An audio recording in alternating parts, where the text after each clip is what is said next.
하나님의 말씀을 봅니다. 창세기 11장이 되겠습니다.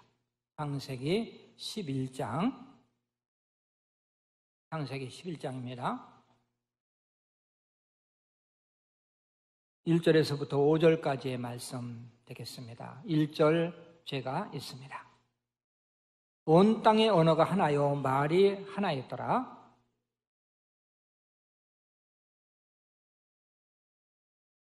서로 말하되 자 벽돌을 만들어 견고히 굽자 하고 이에 벽돌로 돌을 대신하며 역청으로 진흙을 대신하고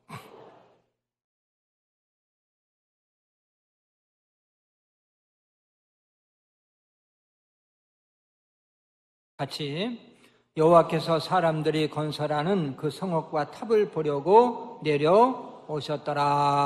아멘. 할렐루야. 선부 예배 참석하신 여러분들을 환영하고 또 주님의 이름으로 축복합니다. 이제 봄이 오는 것 같아요. 나무들도 아주 지금 기지개를 켜고 있고 또 봄이 오는 소리가 들리는 것 같습니다. 여러분들 얼굴도 더 예뻐지고 또 옷도 더 화사해진 것 같아요. 우리 서로 인사 나누겠습니다. 안녕하십니까? 반갑습니다. 우리 중층에도 인사 좀 5명씩 하시길 바랍니다. 중층에도 인사 좀 잘하세요. 예, 감사합니다. 감사합니다. 세상에 중층에 올라가기만 하면 인사를 잘하네요. 5명 하라면 2명 하고 1명 하라면 아예 안 하고. 세상은 노아 홍수 심판으로 멸망당하고 노아 가족만 남습니다. 그리고 노아의 가족을 통해서 자손이 번성하기 시작합니다. 그중 니무롯이라는 영웅이 일어났는데 함의 노아의 둘째 아들 함의 손자지요. 이 니무롯이라는 사람은 최초의 용사요 또 사냥꾼으로서 사람들을 지배하고 큰 정복자가 됩니다. 넓은 영토를 소유하고 영토를 통치하면서 한 가지 큰 공사를 시작하게 됩니다. 그 일이 바로 바벨탑을 쌓는 일이었어요. 마침내 대공사는 시작되었고 성은 올라가기 시작했습니다. 그런데 어느 날 아침 놀라운 일이 일어났어요. 말을 하는데 서로 알아들을 수가 없는 거예요. 전날까지만 해도 분명히 언어가 하나였고 서로 말이 통했는데 서로 알아들을 수 없어요. 중국말도 하고 한국말도 하고 또 영어도 하고 스페인도 하고 서로 알아들을 수가 없는 거예요. 하나님께서 성 쌓는 일을 막기 위해서 사람들의 언어를 흩어놓으신 거죠. 혼잡하게 하신 거죠. 의사소통이 안 되자 성 쌓는 일은 중단이 됩니다. 그리고 서로 언어가 맞는 사람들끼리 모였고 그리고 언어가 맞는 사람들끼리 흩어지게 됐습니다. 그때부터 세계에 여러 언어가 생긴 거예요. 저는 이 말씀을 준비하면서 이 니무롯이라는 사람이 최초의 영웅, 아주 그 당시에는 대단한 사람이었죠. 지배자였었죠. 근데 니무롯이라는 사람이 원망스러운 거예요. 왜 그 바벨탑을 쌓아가지고 여러 언어를 만들어가지고 내가 이렇게 영어 배우는데 그렇게 힘들게 만들고 우리 아이들 그냥 초등학교 들어가기도 전에 영어 배우고 그뿐입니까? 중국어 뭐 다양하게 해서 언어가 하나라면 얼마나 편하겠어요. 원망해봤자. 오늘은 본문을 통해서 바벨탑의 교훈이라 이런 제목으로 말씀을 나눌 때 많은 은혜와 도전이 되시기를 주님의 이름으로 축원합니다. 자, 바벨탑은 무엇을 상징할까요? 오늘날로 말하면 무엇이 바벨탑일까요? 첫째는 인류의 야망. 인류의 야망이 바로 바벨탑입니다. 4절 말씀을 같이 한번 읽습니다. 또 말하되 자 성읍과 탑을 건설하여 그 탑 꼭대기를 하늘에 닿게 하여 우리 이름을 내고 온 지면에 흩어짐을 면하자 하였더니 아멘. 우리의 이름을 내고 누구의 이름을 내고? 우리 이름. 우리 이름을 내는 것이 바벨탑을 쌓는 목적. 우리 인간은 처음에 하나님이 인간을 창조하실 때 하나님의 영광을 위해서 창조하셨어요. 하나님을 영화롭게 하고 그분을 기쁘게 해드리고 이렇게 살라고 하나님이 만들어 놓으시고 우리 인간에게 명령하셨는데 내 이름을 내기 위해서 바벨탑을 쌓았어요. 탑 꼭대기를 하늘에 닿게 하여 어디까지 닿게 한다? 하늘에까지. 성을 쌓되 하늘에 닿는 성을 쌓자. 그래서 세상 모든 사람들이 볼 수 있게 하자. 바벨탑은 처음 시작할 때부터 잘못된 거죠. 하나님의 이름이 아닌, 하나님의 영광이 아닌 내 이름, 내 영광을 위해서 탑을 쌓은 것입니다. 사람은 누구나 자신의 이름을 내고 싶고 또 높이고 싶어요. 우리나라 금원에도 이런 말이 있죠. 호랑이는 죽어서 뭐를 남기고 가족을 남기고, 사람은 죽어서 뭐를 남긴다? 이름을 남긴다. 많은 사람들이 자신의 이름을 나타내기 위해서 수단과 방법을 가리지 않는 그러한 일들을 벌인 역사를 볼 수가 있습니다. 여러분, 이집트 하면 생각나는 게 뭡니까? 피라밋이 생각난다고요. 세계 7대 불가사의 중 하나인 피라밋, 놀라움을 금치 못하지.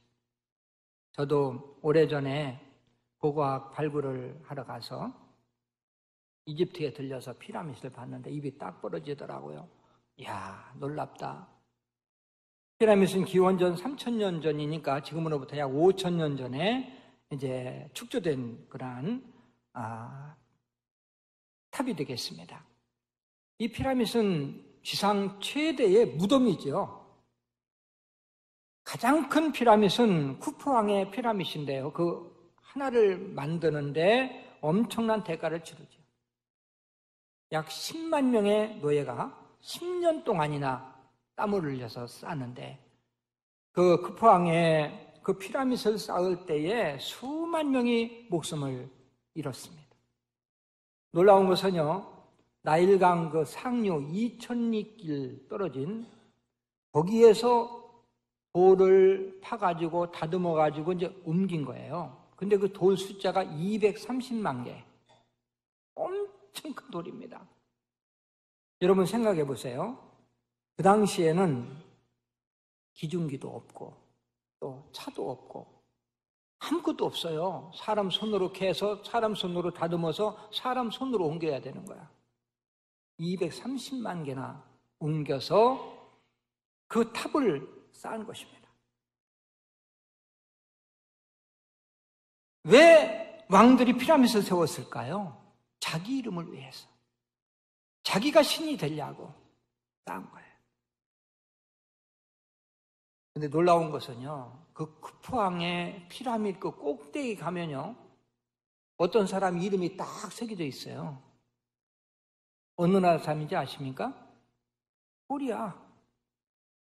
우리 한국 사람 이름이 거기에 딱 새겨져 있대요. 나는 올라가 보지는 못했어요. 근데 언제 올라가서 어떻게 새겨놨는지는 모르지만 우리 한국 사람 이름이 딱 새겨져 있답니다. 세상 말로 뛰는 놈 위에 나는 놈 있다고. 쿠프왕이 얼마나 기가 막히겠습니까? 아마 쿠프왕이 잡아갔을지도 모르겠어요. 우리나라 사람들의 낙서 세계적으로 알아주죠. 관광을 갈 때 일본 사람들은 노트를 가지고 가고 우리나라 사람들은 바위를 깨는 거 정을 가지고 간다. 뭐 이런 이야기가 있습니다.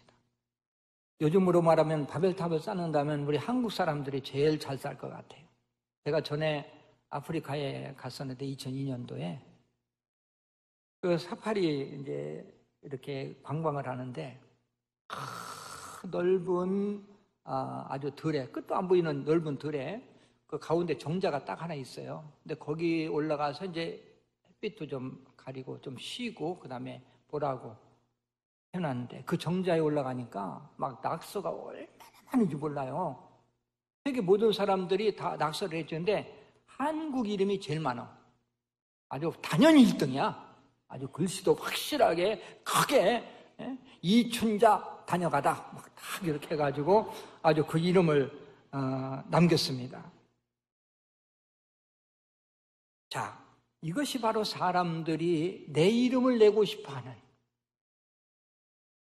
하나님 영광보다는 내가 영광 받고 싶어하는 이 마음 자체가 바로 바벨탑이다. 여러분이 알고 있는 것처럼 바벨론도 느부갓네살 왕의 영광도, 피라미드도 바로 왕의 영광도, 또 만리장성도 진시 왕의 영광도 다 사라져요. 인간 스스로 이름을 내고 영광 받으려는 것은 한낱 일장춘몽에 그치는 거지.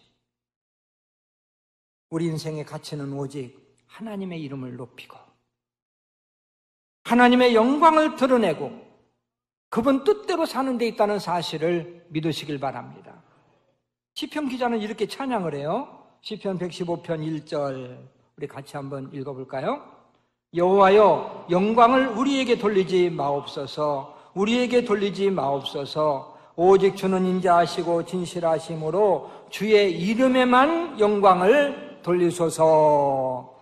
할렐루야. 주님의 이름만이 영광 거두시고 주님의 이름만이 높아지기를 원합니다. 이게 바로 여러분과 나의 신앙 고백이 되시기를 주님의 이름으로 축원합니다.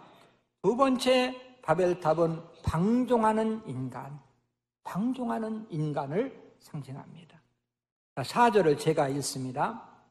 또 말하되 자 성읍과 탑을 건설하여 그 탑 꼭대기를 하늘에 닿게 하여 우리 이름을 내고 온 지면에 흩어짐을 면하자 하였더니, 탑 꼭대기를 하늘에 닿게 하여, 이게 무슨 뜻인지 아십니까? 하나님도 우리를 어쩔 수 없이 만들자.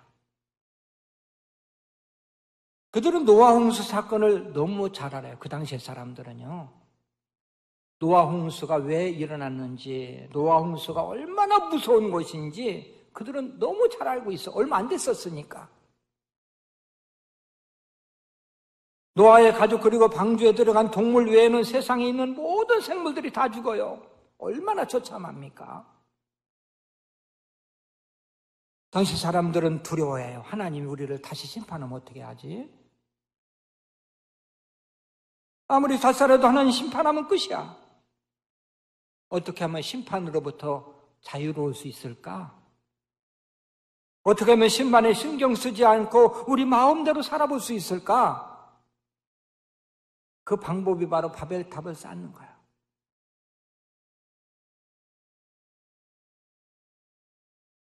하나님 존재가 너무 불편한 거예요. 마음대로 살고 싶은데 하나님 때문에 마음대로 살 수가 없어. 두려워서. 즐기고 싶은데 즐기지도 못하고, 방종하고 싶은데 방종하지도 못하고. 그래서 하나님의 간섭, 하나님이 간섭하지 못하도록 하늘 끝까지 닿는 탑을 쌓고, 그리고 한번 우리 마음대로 살아보자. 아무리 홍수가 나도 하늘 끝까지는 물이 차오를 수 없는 거예요. 그들은 홍수만 생각하면 두려운 거예요. 아, 홍수로부터 자유로워지자. 하나님도 어쩔 수 없게 만들고 우리 마음대로 살아보자. 하나님을 이런 존재로 생각한 거죠. 얼마 전에 학생들, 우리 이제 초등학교 학생들한테 설문조사를 했어요. 세상에서 제일 미운 사람이 누굽니까? 이렇게 설문조사를 했는데, 물론 이제 여러 그러한 답이 나왔는데요. 제일 많이 나온 답이 무슨 답인지 아세요? 우리 엄마. 우리 엄마가 제일 밉대. 그리고요, 놀라운 사실은 엄마를 죽이고 싶다는 답도 나왔대요. 아이들이요.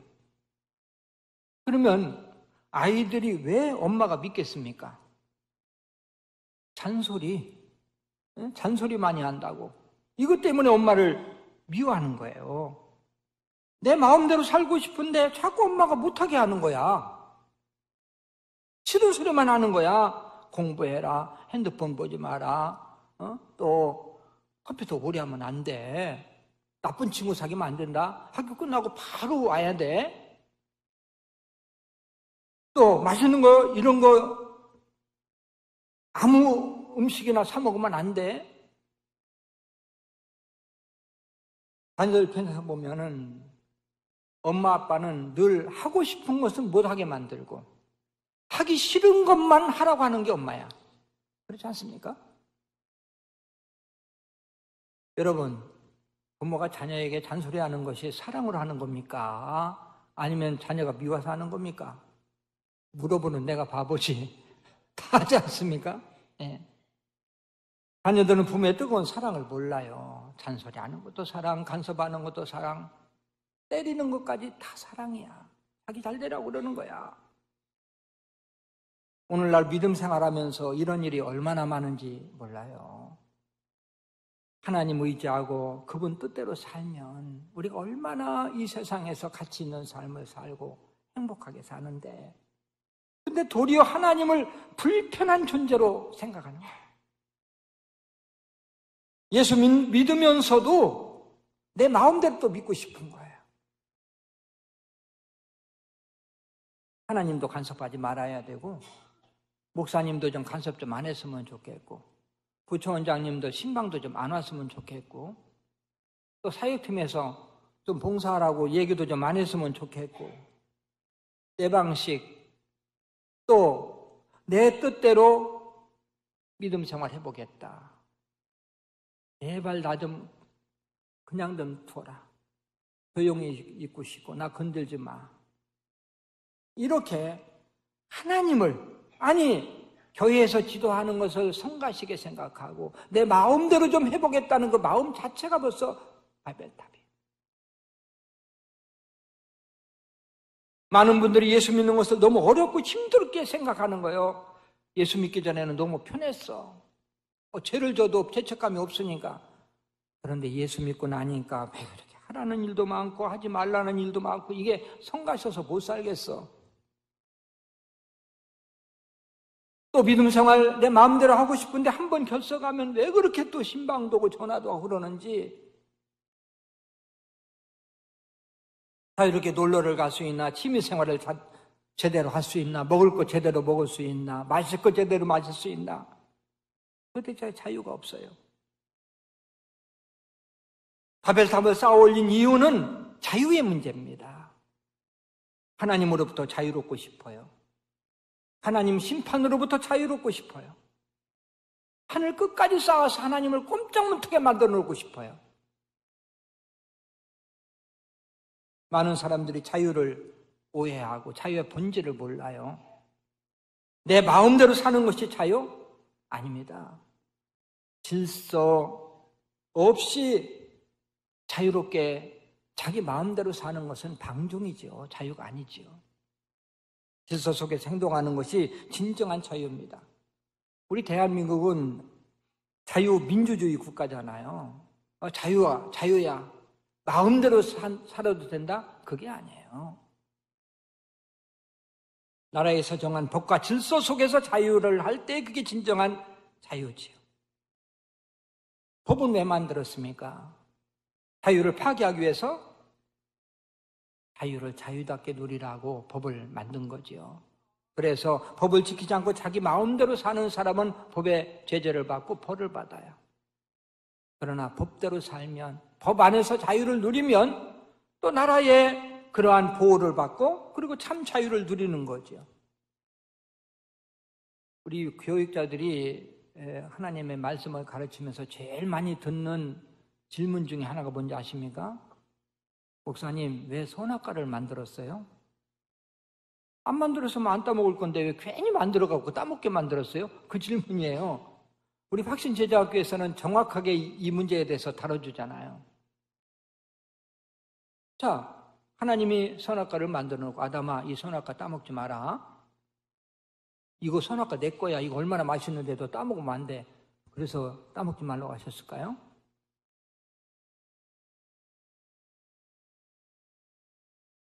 아담과 하와를 행복한 존재로 만들기 위해서, 아담과 하와를 영생하는 존재로 만들기 위해서 선악과를 만들어 놓은 거예요. 하나님이 선악과를 만들어 놓고 아담에게 이렇게 말씀을 하시는 거예요. 아담아, 너는 동산 중앙에 있는 선악과를 바라볼 때마다 나를 생각해야 돼. 하나님을 생각해야 돼. 선악과를 바라볼 때마다 하나님의 말씀을, 명령을 생각하고, 그래, 우리 인간들은 하나님의 명령을 순종하고 하나님을 섬길 때에 행복한 존재.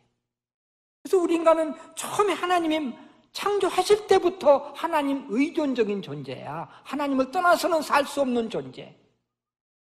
왜 그렇게 만들었냐고요? 하나님이 그렇게 만들었어. 우리 인간은 하나님을 떠나서는 살 수 없는 존재. 그래서 선악과를 바라볼 때마다 그래, 하나님 말씀에 순종하고 내가 하나님을 섬겨야 돼. 이렇게 하나님께서 우리 인간을 위해서 에덴 동산에 선악과를 만들어 놓으셨는데, 에덴 동산에서의 자유는 선악과 안에서의 자유고 하나님 명령 안에서의 자유인데 방종을 한 거예요. 선악과를 따먹은 거지. 방종한 거죠. 왜 따먹은지 아십니까? 사탄이 이랬어요. 선악과를 따먹으면 하나님같이 된다고 그랬어. 우리 인간이 하나님이 되려고 그러는 거예요. 이게 바벨탑이고 이게 교만이고. 우리의 믿음 생활은 하나님의 간섭을 받아야 돼요. 하나님을 두려워해야 되고 계명을 두려워해야 되고 교회의 간섭도 받고 목회자의 간섭도 받아야 돼요. 그래야 믿음 생활을 바로 할 수 있고 하나님과의 관계를 바로 가질 수 있는 거야. 주일 성수하세요. 공예배 참석하세요. 새벽기도 해야 됩니다. 11조도 해야 됩니다. 목장 모임에 참석해야 됩니다. 사역팀 간섭받는 것을 기쁨으로 여기고 그러한 간섭과 그러한 법 안에서 우리가 자유를 누리며 살아야 이게 진정한 자유고 우리 하나님이 기뻐하시는 자유입니다.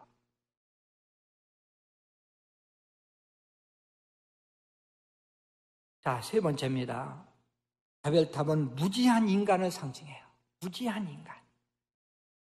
3절 우리 같이 한번 읽을까요? 서로 말하되 자 벽돌을 만들어 견고히 굽자 하고 이에 벽돌로 돌을 대신하며 역청으로 진흙을 대신하고. 아멘. 바벨탑은요 무지한 인간이 무모한 방법으로 하나님을 대적하는 거예요. 당시 인간들이 하나님을 대적하는 재료는 벽돌, 방법은 탑을 쌓는 거. 여러분, 인간이 벽돌을 가지고 하나님을 대적할 수 있겠습니까? 어떻게 성을 쌓아서 하나님을 대적할 수 있겠어요? 이런 바벨탑이 오늘날 얼마나 많은지 몰라요. 어찌 보면 당시보다도 오늘날 과학 문명이 너무너무 발전하다 보니까 이 바벨탑을 많이 쌓고 있어. 인공지능, 또 컴퓨터, 생명공학, 어떻게든 사람과 똑같은 인공지능을 가진 컴퓨터를 만들어보자. 이 로봇을 만들어보자. 생각하고 울기도 하고 웃기도 하고 화내기도 하고 또 사랑도 할 수 있는 그러한 로봇.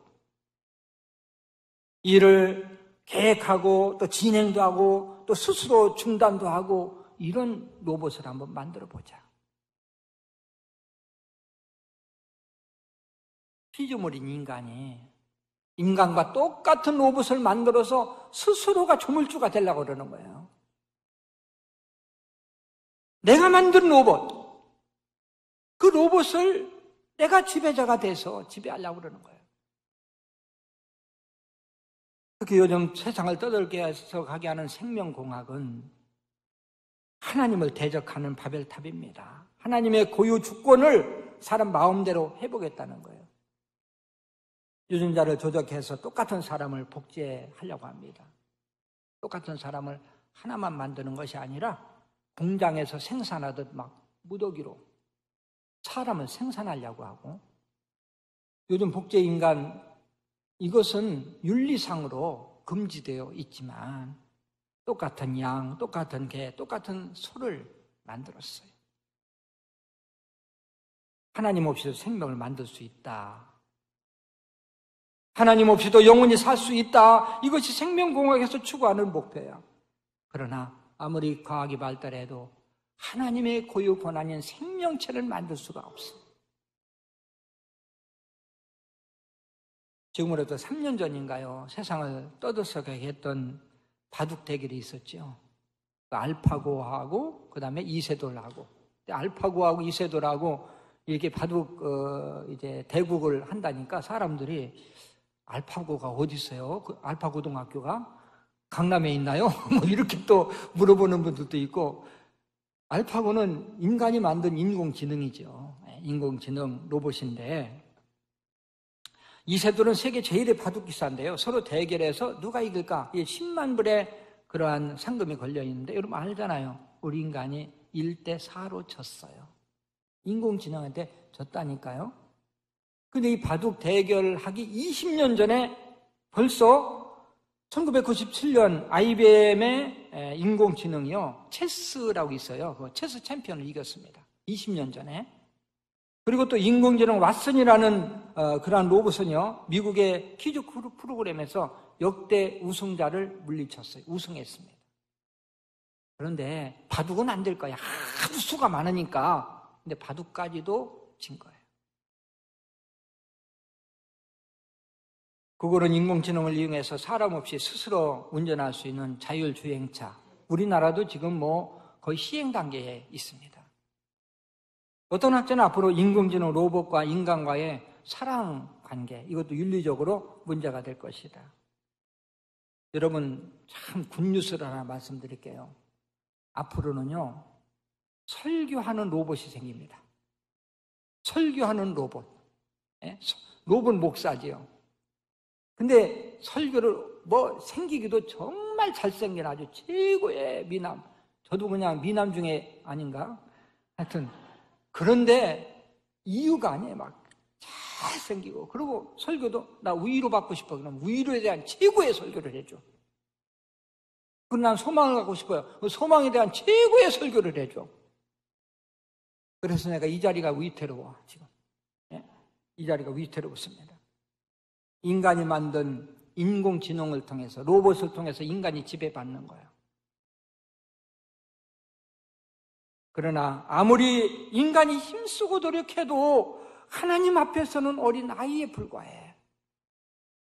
개미들이 아무리 철저하게 설계하고 해서 집을 지어도요, 사람 보기에는 너무 미약하고 한번 밟아버리면 끝이야.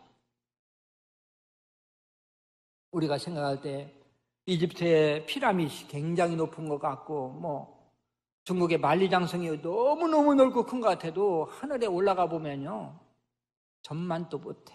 먼지만도 못해. 분명히 알아야 되는 것은 하나님을 대적하는 바벨탑은 무너지게 돼 있다는 거예요. 하나님은 소 하나 까닭하시면 그것으로 끝이에요. 몇 년 전 동남아시아에서 있었던 지진과 그 해일을 통해서 한꺼번에 20만 명, 25만 명이 죽어요. 야, 어떻게 이렇게 많은 사람이 죽을까? 거기는 미개한 나라니까? 아니죠. 일본이 얼마나 과학적으로 또 방비를 많이 하고 사는 나라입니까? 근데 일본에 쓰나미가 오니까 몇만 명이 한꺼번에 죽어. 우리 인간의 연약함을 깨달아야 되는데, 인간이 아무리 힘써도 뛰어야 벼룩인데 하나님 보시기에는 먼지만도 못하고, 아니 우리 지구도 마찬가지예요. 이 우주라는 것이 얼마나 넓은지. 여러분, 은하계 수억 개의 별이 은하계예요. 근데 은하계가 하나가 아니에요. 은하계 너머에 또 은하계 수도 없는 은하계가 있어요. 은하계 중에서 그 수억 개의 별 중에서 지구, 그 태양계에서 태양계가 있고, 그 조그만 은하계에서 태양계는 그냥 먼지만 또 못해, 그냥 보이지도 않아. 근데 태양계에서 또 이 지구상에서 또 이 대한민국 생각하면요, 참 나라는 존재, 하나님의 존재, 그 앞에서 내 자신을 생각하면, 그런 가운데서도 하나님이 나를 택하시고 나를 사랑하신다고 생각하면 얼마나 감사가 나오는지 몰라. 할렐루야. 그런데도 우리 인간은요, 하나님을 대적할 수 있다고 생각해요. 하나님 없이도 살 수 있고, 하나님이 없다고까지 호령을 치면서 지금이 어느 시대인데 하나님이 있다고 그러느냐고 그런 소리를 쳐요. 성경은 이렇게 말씀합니다. 시편 14편 1절 우리 같이 읽을까요? 어리석은 자는 그의 마음에 이르기를 하나님이 없다 하는도다. 그들은 부패하고 그 행실이 가증하니 선을 행하는 자가 없도다. 할렐루야. 말씀을 마무리합니다. 오늘날도 바벨탑은 계속 쌓여지고 있어요. 바벨탑이 무엇일까요? 하나님 이름보다 내 이름을 나타내고 하나님 영광보다 내 영광을 나타내려고 하는 그러한 마음, 이것이 바로 바벨탑이고, 두 번째는 하나님 없이 살고자 하는 방종, 간섭받지 아니하고 내 마음대로 살고자 하는 방종이 바로 바벨탑이고, 세 번째는 하나님을 대적할 수 있다. 하나님을 대적할 수 있다고 생각하면서 하나님의 고유 고난에 도전하는 것이 바로 바벨탑이에요. 인간이 아무리 바벨탑을 쌓아도 하나님은 여전히 살아계십니다. 인류 역사의 주인이 되시고 인간의 생사화복의 주인이 되신다는 사실을 믿으시길 바랍니다. 우리 인간은 그의 섭리에서 절대 한 사람이라도 벗어날 수가 없어요. 이것은 마치 어항 속에 있는 물고기가 자유를 얻겠다고, 불편하다고 어항을 빠져나오면, 뛰쳐나오면 죽는 거예요. 기차는 레일을 따라가야 됩니다. 레일이 답답하다고 탈선하면 그때 절복되는 거예요. 우리는 하나님을 떠나서는 결코 살 수 없어요. 하나님을 의지해야 하고 그분의 말씀에 순종해야 되고 그분의 간섭을 받아야 되고 또 그분만을 위해서, 그분의 영광만을 위해서 살아갈 때 우리 인간의 진정한 가치가 있고 행복이 있고 영생이 있다는 사실을 믿으시길 바랍니다. 모쪼록 여러분 마음속에는 바벨탑을 과감하게 무너뜨리고 오직 하나님만을 잘 섬기고 믿음으로 살아서 세상 사람들은 어떻게 하든 우리만은 하나님 한 분만을 바르게 섬기고 그분만을 영원하게 해서 믿음으로 승리하는 여러분 되시길 주님의 이름으로 축원합니다.